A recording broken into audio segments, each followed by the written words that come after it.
In the name of God, who creates us, redeems us, and sanctifies us. Amen.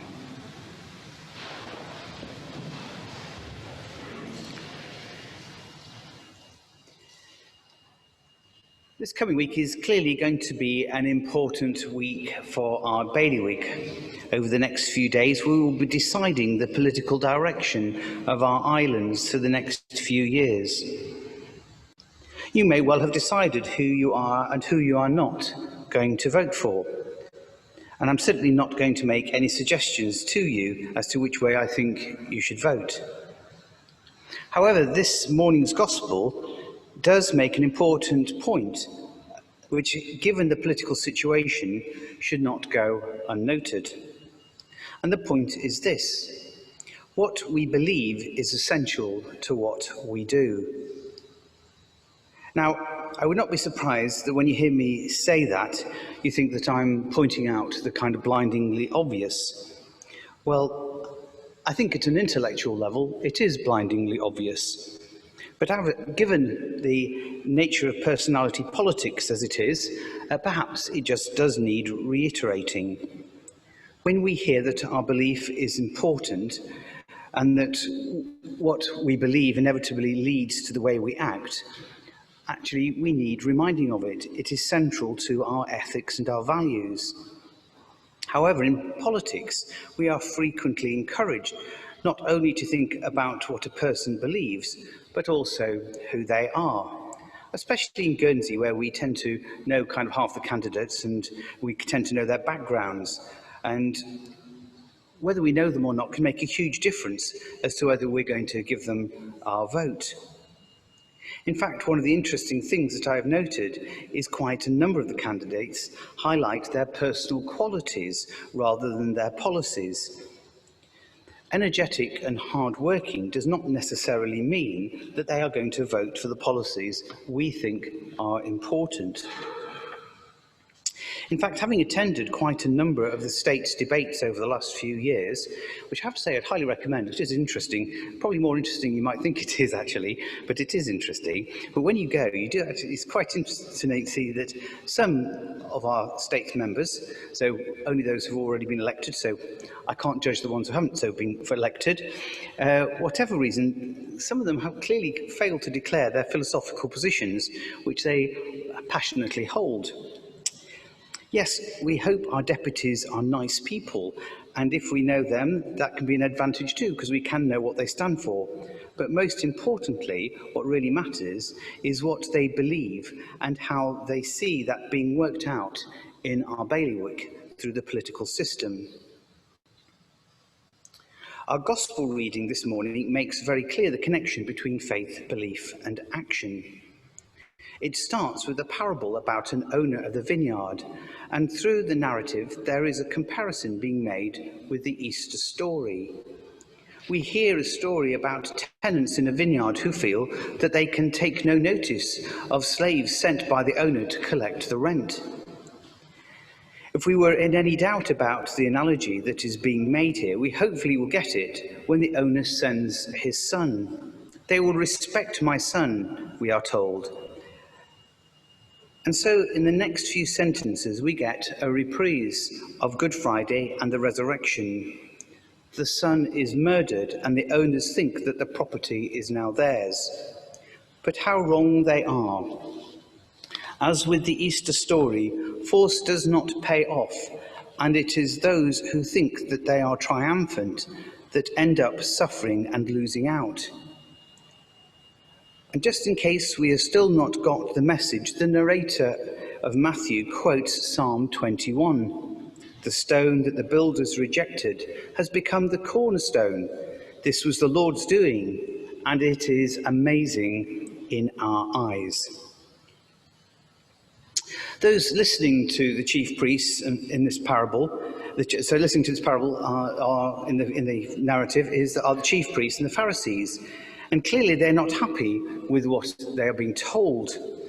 They understand that it is aimed at them and their faith.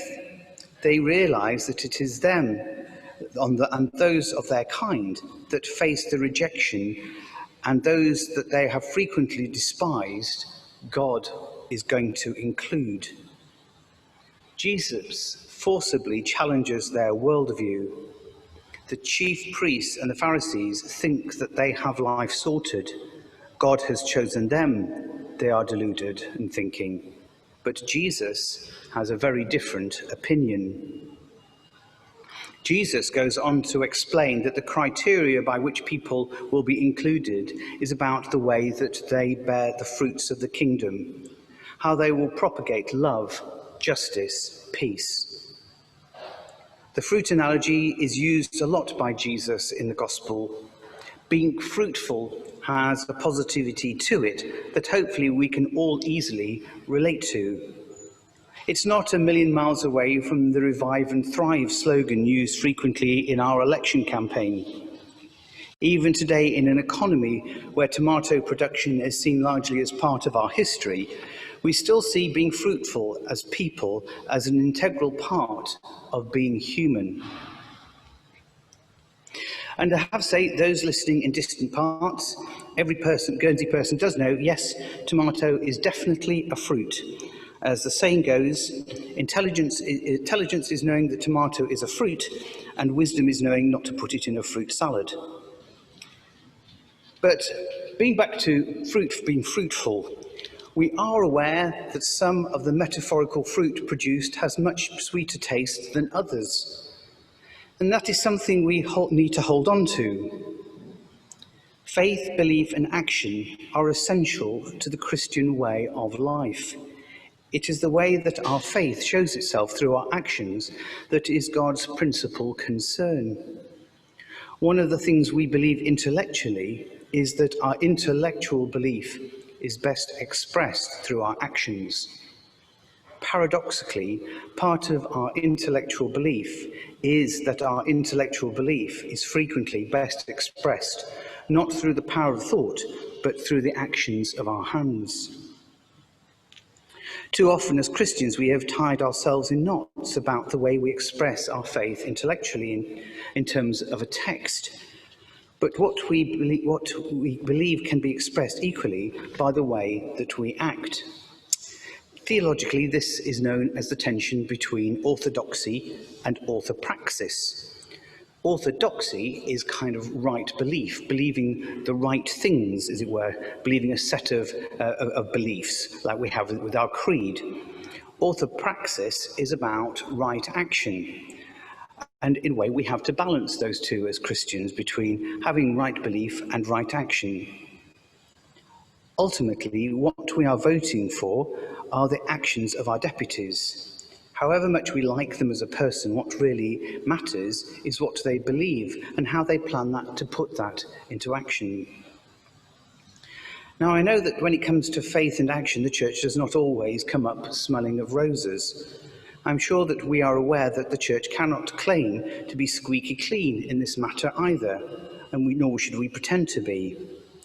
But that brings us to another one of our central beliefs, which is the primacy of God's grace. In a few moments, we will have the opportunity to receive the sacraments. And the symbolism of this should not be lost on us, for it is God's reflection of this same principle. Through God's action in blessing the sacrament, we receive the fruit of grace.